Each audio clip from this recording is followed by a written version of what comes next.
Alors, la Commission reprend ses travaux. Nous recevons maintenant des représentants pour le groupe Libre Penseurs Athées, M. David Rennes et M.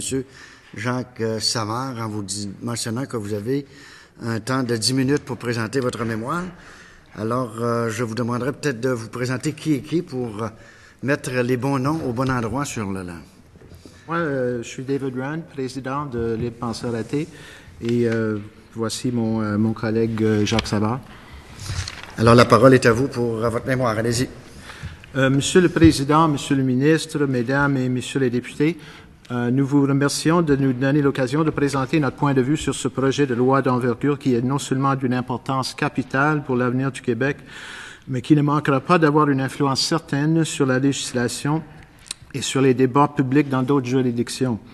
Je me présente David Rennes, président de Les Penseurs Athées, une association de défense des droits des athées qui prône le matérialisme philosophique, la pensée critique et la laïcité.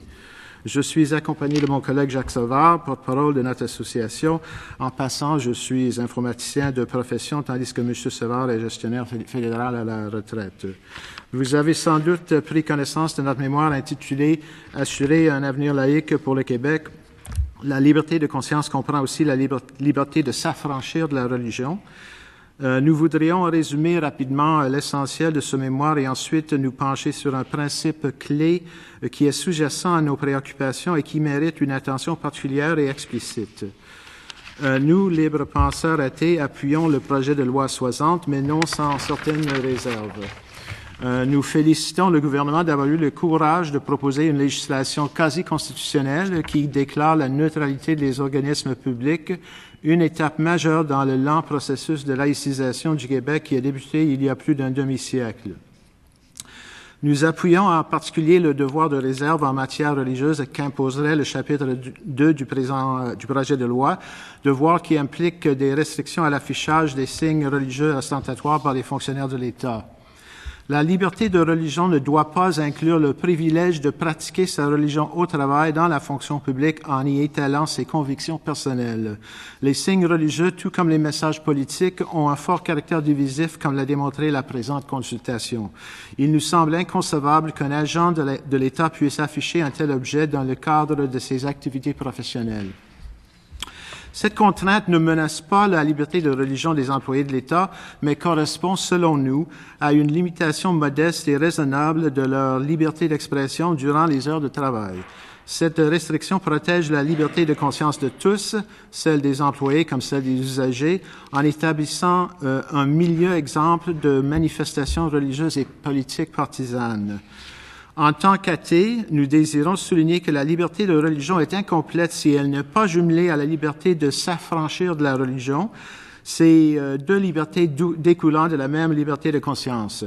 On dénombre environ 800 000 incroyants au Québec, 10% de la population. Autant de citoyens ne se reconnaissent aucune religion, menant ainsi à un total d'environ 1,5 million ou 20% de la population. Les droits des incroyants et des sans-religion méritent le même respect que ceux des croyants. Le prosélytisme non-verbal des signes d'appartenance religieuse dans la fonction publique est une atteinte aux libertés de tout le monde, pas seulement celles des incroyants.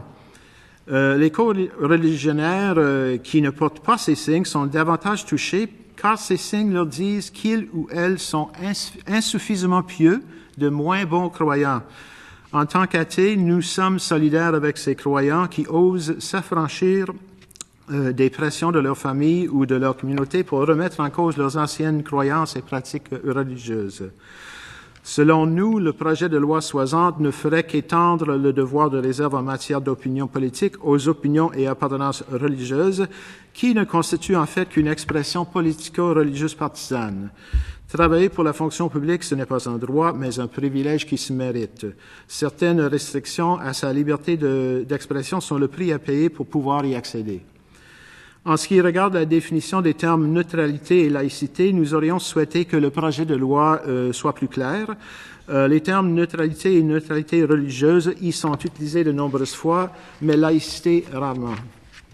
Malheureusement, la neutralité peut s'entendre dans le sens d'accorder des privilèges égaux à toutes les religions, une vision que nous rejetons vigoureusement. La neutralité, c'est le refus de l'État d'intervenir de quelque façon que ce soit dans les affaires religieuses, sauf pour protéger les droits fondamentaux communs et la laïcité de l'État.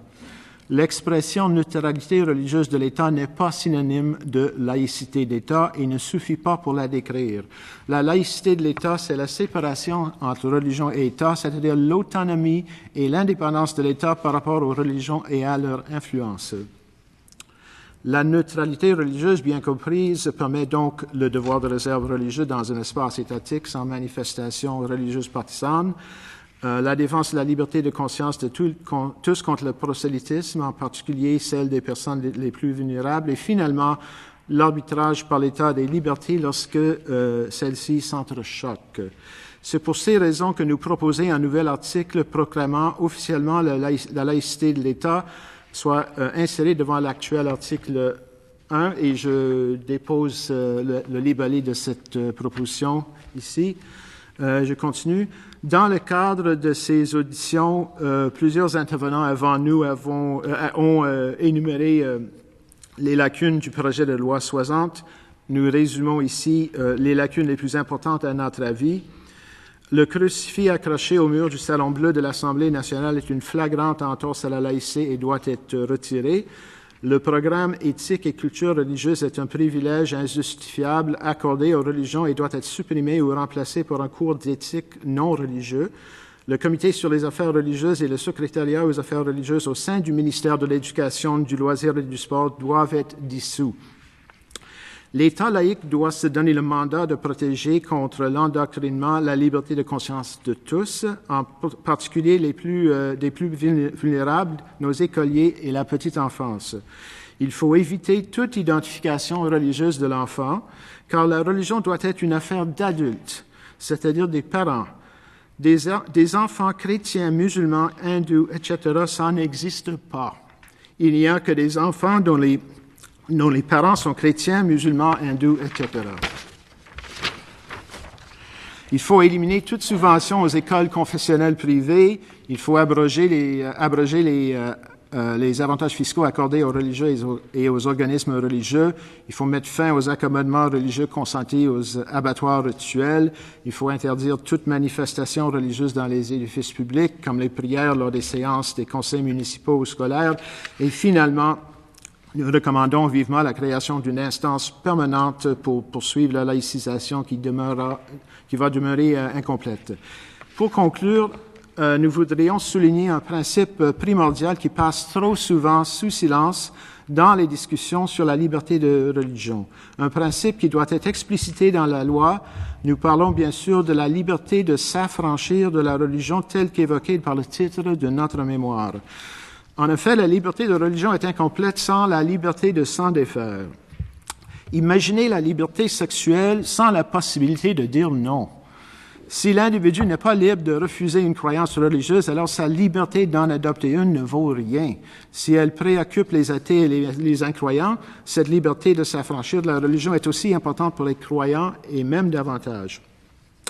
À nulle part, la loi ne définit la liberté de conscience et n'affirme explicitement que cette liberté peut prendre la forme, entre autres, de la liberté d'apostasier, de changer de religion ou d'être athée.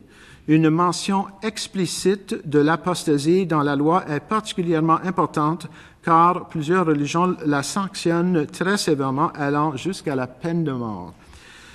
En conséquence, nous requérons avec insistance l'inscription explicite des libertés d'incroyance et d'apostasie dans la législation pour ne pas les abandonner aux aléas de la jurisprudence qui semble de plus en plus les ignorer.